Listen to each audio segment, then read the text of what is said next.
general framework and how we can operate in a more privacy-preserving way in this framework. And the general framework is one of privacy in cloud storage, where some user, Alice, we'll call Alice, wants to outsource her data to a cloud and access this in a very primitive way of just reading and writing cells indexed to keywords or addresses in this storage device. The idea is that the storage is probably too large, or she doesn't have a persistent way to maintain it, and she wants then this server, Bob, to take care of this data for her. The challenge, though, is that she does trust Bob to keep her data safe and sound and available, but she does not trust Bob to try to keep it confidential. And so it's her responsibility to achieve some degree of privacy for her data. That's her goal. So the first thing she's definitely going to do is to encrypt her data. And so that every time that she writes a cell to, writes data to some cell, she'll encrypt it. When she reads it, she will always be reading an encrypted value. So the only thing that Bob can ever see are encrypted values. And moreover, she's going to use some degree of randomization in this encryption. So even if she was reading and writing the same value multiple times, each time she would read and write it, it would come back and be stored with a different random number indexed into that, so that Bob could not even correlate the fact that she was reading and writing the same value over again. But the bad news for Alice is that even just encrypting the values still is not enough to achieve privacy, because she still is telling Bob the indices she's using to access those cells. And so if there's hotspots in her data in terms of the access sequences, then Bob is learning her access sequences. So as an example of this, if you were at the talk on Monday by Joseph Gonzalez, he showed this video of this learning algorithm for a digital image where if you were just looking at the access sequences, you could actually see the image sort of appear in front of you. You had this video, if you remember, of doing that. And so the idea is that in that sort of a framework where you are doing an algorithm that could be revealing information about your data just from the access sequence, you want to hide it. Somehow not only the values, but also the access sequence. And so that's what this framework is all about. How can you simultaneously be hiding the data values and the patterns that you use to access those data values? And so for this framework, we call it the oblivious data storage. So you have, Alice has this, some private memory that she has, much smaller, of some size k, that then she wants to use as a locate scratch storage space so that she can access her data that is outsourced to Bob. And she wants to do this with low overhead, and she wants to then hide her access patterns so you don't see any of the hotspots. And one way that we can achieve that is to use something that we call the Data-Oblivious framework. Of course, she's going to be encrypting her data, but she's also then going to be using what we call a data-oblivious computation. And a data-oblivious computation is a computation where the sequence of accesses that you do to the data does not depend on the input values. It's either always the same, no matter what the input values are, or you're using some sort of random processes, but the random bits you use and how they influence the accesses, again, doesn't depend at all on the input values. It's just random permutations based on the random bits, not on the values of what you're actually processing. You're nevertheless also allowed to use some sort of black box computations internally, so she can read 1, 2, 3, some small number of values from the storage, do some local computations herself, and the adversary, this Bob server, does not see what her local computations are. So we think of those as sort of black box computations. Therefore, then the control flow of her algorithm only depends on the input size, how big is her data, and possibly the value of these random variables she would use in this process. And then, having said that, there's sort of two broad brush approaches you can take to this approach, and we've worked on sort of different aspects of both of these. So the first is that you want to have some general method that can, do this sort of as a compiler almost, that would take some algorithm that does have data dependencies, that does, it's not in itself data oblivious, and it converts it into an algorithm that would be oblivious. Naturally, when you do this conversion, there's going to be some overheads. You're going to be introducing some redundancies, and therefore there's some expense to that generality.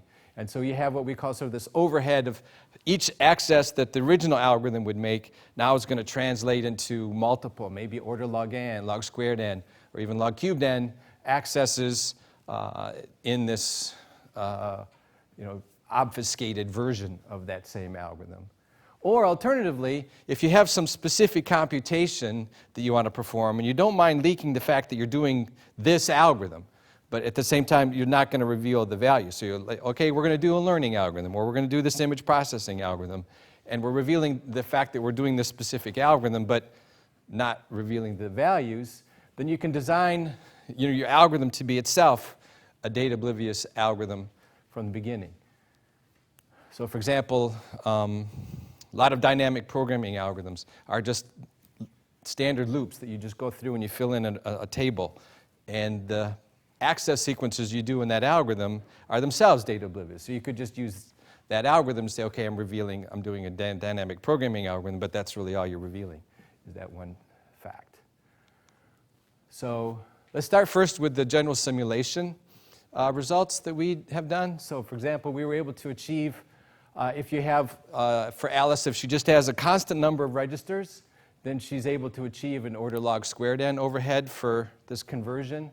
If she just has a little bit of memory, n to the epsilon amount of memory, but not constant, then we can get the overhead to be order log n. And if she has simultaneously that n to the epsilon memory and the messages that she uses to communicate with Bob are themselves of size n to the epsilon, then we can get the overhead down to be order 1. And some of the techniques that we use are some of the same techniques that you may have recall that you've heard this week already.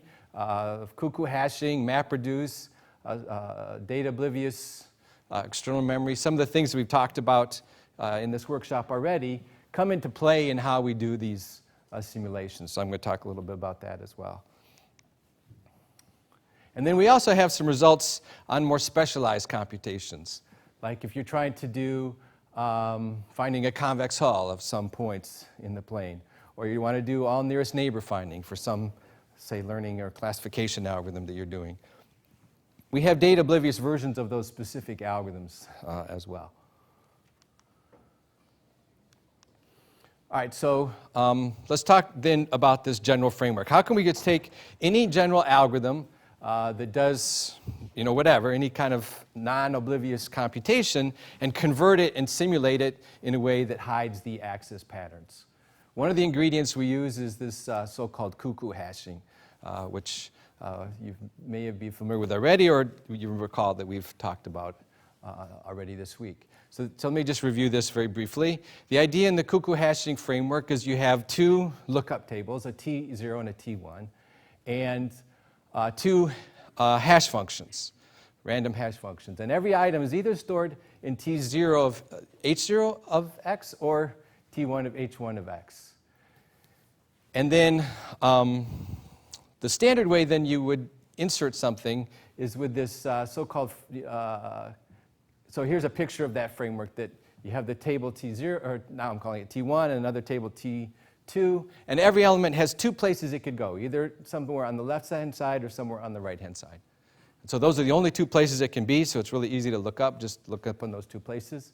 But then when you insert, then there could be some collisions, so you have to handle how you would process the collisions. And the way you do it is like the cuckoo birds, the way they lay their eggs. So when the cuckoo bird lays his eggs in the nest, he kicks out the eggs that are already in the nest, and then lays his eggs, and then whoever owned the nest comes and raises his kids. I'm not saying this is a good way to parent. but it's how the cuckoo birds do it. So when you insert something, you just put it in the spot that you want it to go in, and if there was already an element in that cell, you evict it and send it over to the other side. And then if there was something in that cell, you evict that and send it to the other side. And you keep doing this until either you get into an infinite loop and then you have to like redo everything, or until you find an empty spot and then you just stick it in and you stop the process. So this is how cuckoo hashing works. And then Michael Mitsumacher, who had to leave, unfortunately, has done a lot of analysis on sort of how these things work and what are ways that you can boost the probability of success. One of the ways you can do that using their result is to use what they call a little cache, a little stash as they called it, that would store elements that would bounce around and normally would cause an infinite loop. You say, what? I don't want to redo everything. I'm just going to put you over into this little stash, this cache, and then you just have this added overhead of any time you want to do an access, you need to look in the stash as well. And that can boost the probability of success to be 1 minus 1 over n to the c. So you get a big jump in the success probability. But this still wasn't low enough failure probability for our framework, so we actually had to use not a huge, but a bigger stash than just a constant size. So we're going to use a stash of size log n, where n is the number of elements in the table. And we show that in this framework, the failure probability becomes negligible in the cryptographic sense. So very, very small probability of failure. But then we still have the question of, all right, you want to use cuckoo tables and these simulation results, but you have to have a way of building them. And you want to not only build them to be efficient, but the building process itself needs to be data oblivious. How do you do that? Well, that's where we use another idea that has been discussed this week, and that's this concept of MapReduce. So again, MapReduce is this framework for doing large computations in the cloud or in distributed computing in general. And it's, as you've already heard this week, has this framework of how you design the algorithm. That you first have a map phase where you have for every, so you start with just a bunch of key value pairs, unorganized. For every key value pair, you can map it to some sequence of others. Then you do a shuffle where you bring together all the key value pairs that have the same key.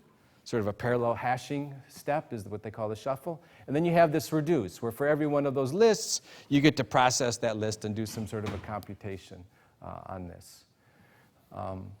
And then, if you want, you can even iterate and go around and repeat this until your computation is done. So that's the MapReduce framework.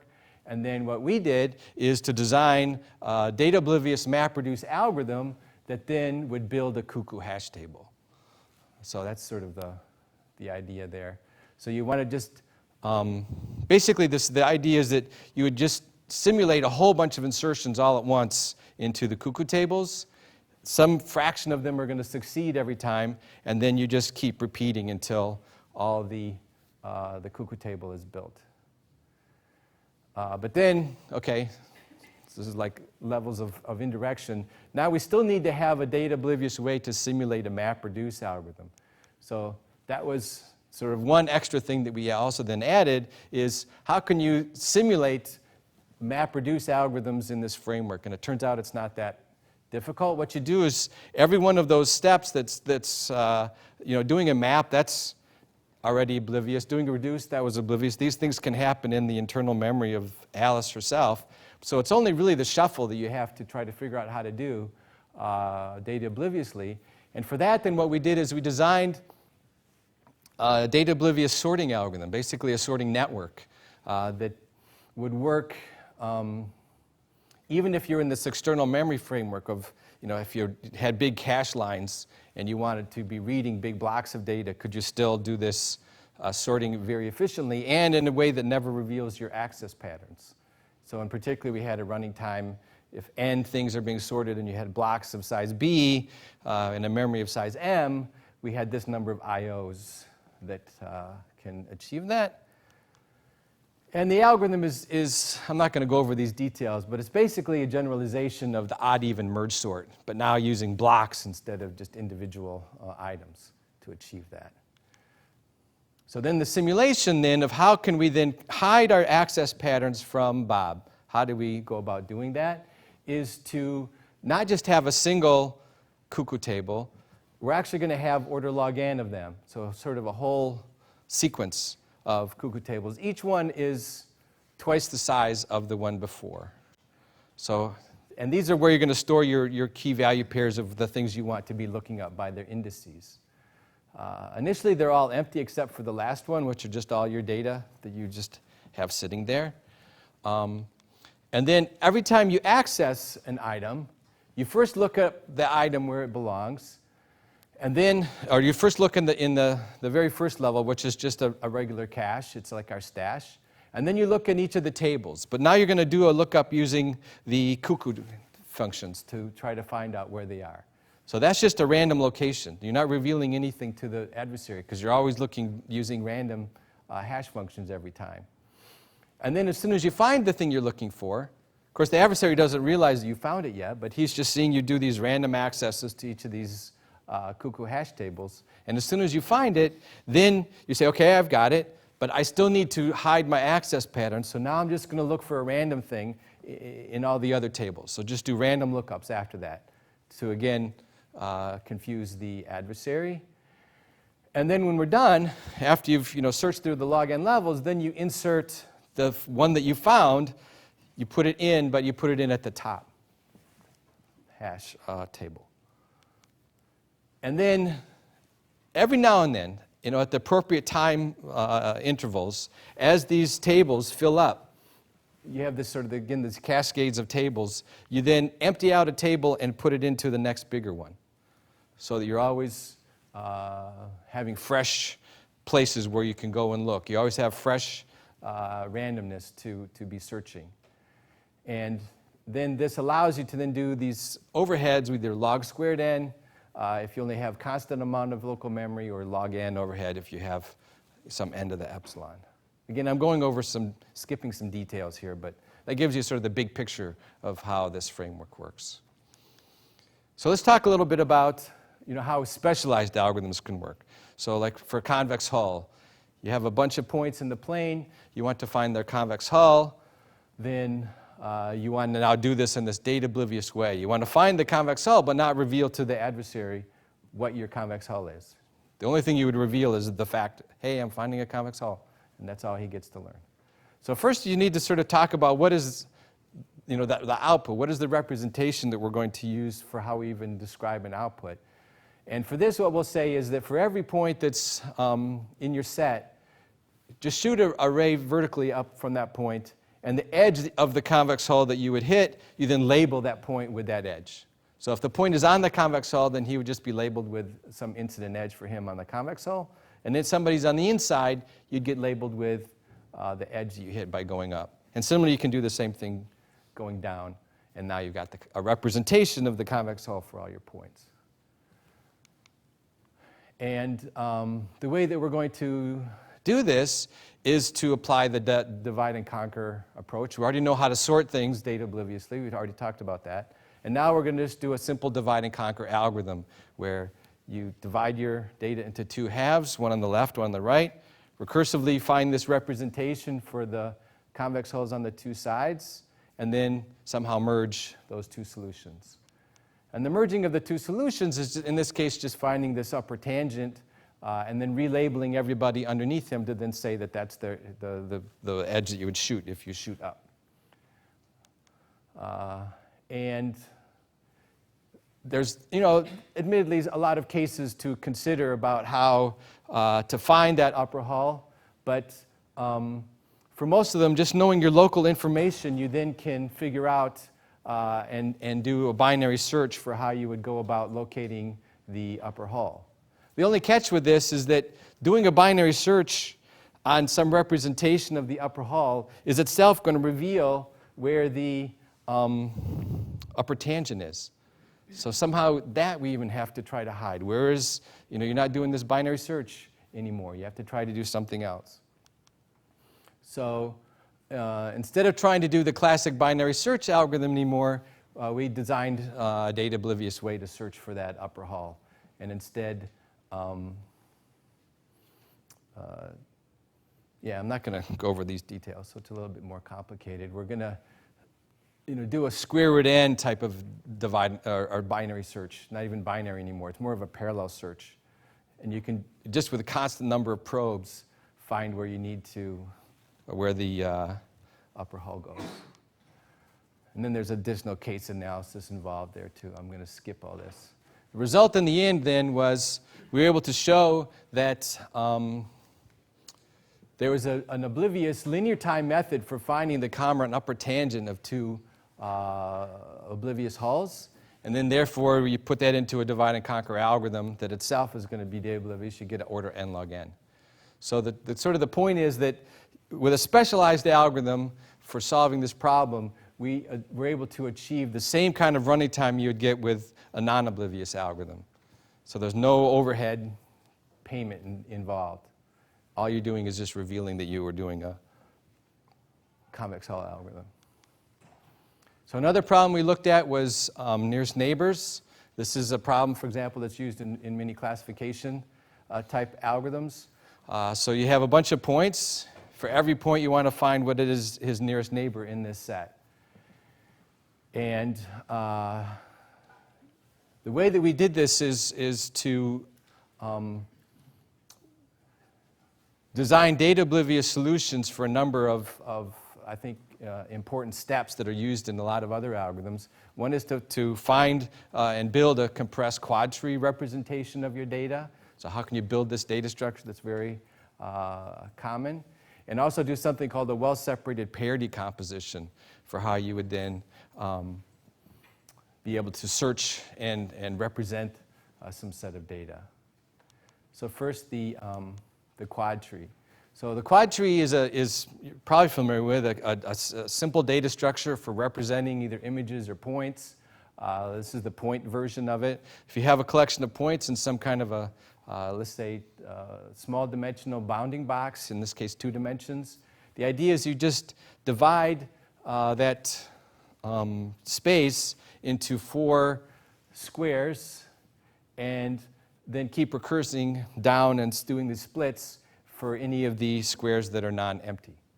And thereby doing, you get this tree representation where the nodes correspond to each of those splits that you did of your data.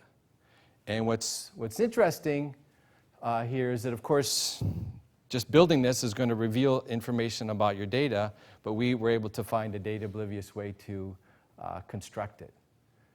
And one of the tricks that we used is this, this fact that maybe you're already familiar with that's due to, that's mentioned, I think it's rediscovered many times, but it's mentioned in Hanan Samet's book, that if you want to build a quadtree on data that's from a computer, so these points are represented in binary, what you can do is, for all your points, take their x-coordinates and their y-coordinates and then interleave them. And then if you sort based on that ordering, then you actually get an order that is going to visit the cells of the quadtree in this so-called z-order representation. So you get actually a way of implicitly representing the quadtree just from that sorted order, and then we just build the quadtree based on that. And so that's how we build the quadtree. Again, high broad brush strokes, how we do that. And then there's another construct that's used in a lot of geometric algorithms that process data, need to know about distances. It's also related to n-body simulations. Multipole computations have very similar kind of a thing, and this is called the well-separated pair decomposition. So the idea is you have a set of endpoints in some metric space, let's say Euclidean space, and you would like to decompose them into pairs of subsets. So an A1, B1, A2, B2, and so on, such that for every pair, every one of these pairs that you've grouped up, the distance between the two sets is bigger than the size, the diameter of each of those sets on each side. So in other words, each of those pairs corresponds to sort of a well-separated way of looking at your data. And it turns out you can do this in a way that the representation is of size n, it's linear size, and even though it's representing n squared type of relationships, you nevertheless have order n size representation.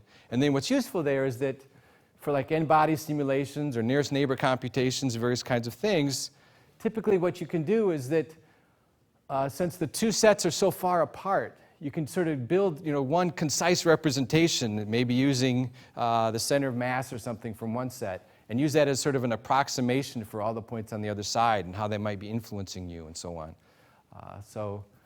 Building this thing is useful for all nearest neighbor calculations as well as these n-body simulations.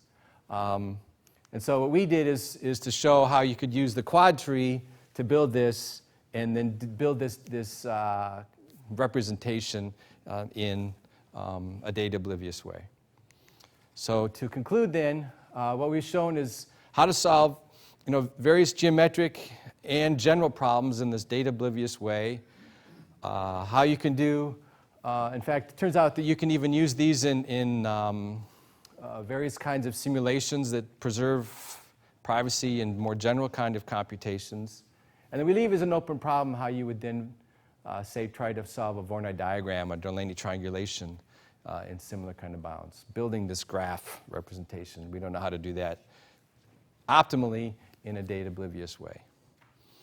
And then in terms of publications, here's a set of publications that, again, I've sort of not been just talking about a run result, but a whole class of results. A lot of these are with collaborators, Michael Mitzemacher, who gave a talk here yesterday, and Roberto Tomasilla, who's at Brown University. Thank you.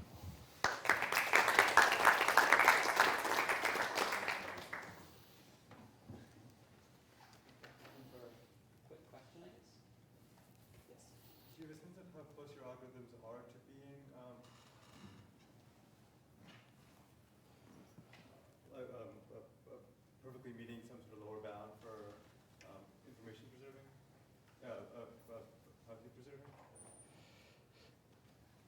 preserving? So we set a pretty high threshold, admittedly, for what we consider privacy preserving. So the only thing that we want to allow for revealing is the size of the data. And so with that assumption that you're only revealing the size of the data, or in these other cases, the size of the data and the name of the algorithm we're using, then they are perfectly privacy preserving. You're not going to reveal any information about the data values themselves. And your algorithm is as efficient as possible? Or is there... Well, then there's the trade-off. So either if it's, like with the convex hull, we're matching the best you can do even using a non-oblivious algorithm. So that's matching the lower bounds. Same thing with all nearest neighbors, that's matching the lower bounds. And then for the general simulations, you're paying this price, you're paying this price of like this log squared overhead or log n overhead that you're definitely off from the optimal. But this was super general framework to do that. So I guess for convex hull, most instances actually much less than n log n because most of the points in the interior. Right. Yeah. Well, you're always going to take the worst case. So I was comparing to the worst case because you have to, because otherwise you're revealing information. That's right. You're revealing it's an easy instance. That's right.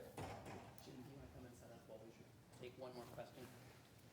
I'm just wondering if you could comment generally on the connection to circuit complexity, because circuits are also sort of data-oblivious. Oh yeah, so it's definitely extremely related to the circuit complexity.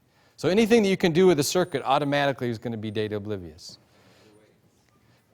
Well, then the other way is to use randomization. So you can either use a circuit, and that's a deterministic. So any deterministic data-oblivious algorithm is a circuit. It just is. And then if you use randomization, then every time you run the algorithm, it's going to depend on the bits you use, not on the data values. I mean, the random bits you use, not the data values. But in the deterministic setting, is it generally easier to get a data-oblivious algorithm than a circuit? Or It's equivalent. Right, it's exactly equivalent, because a data-oblivious algorithm is a circuit. local computation doesn't do that. Right.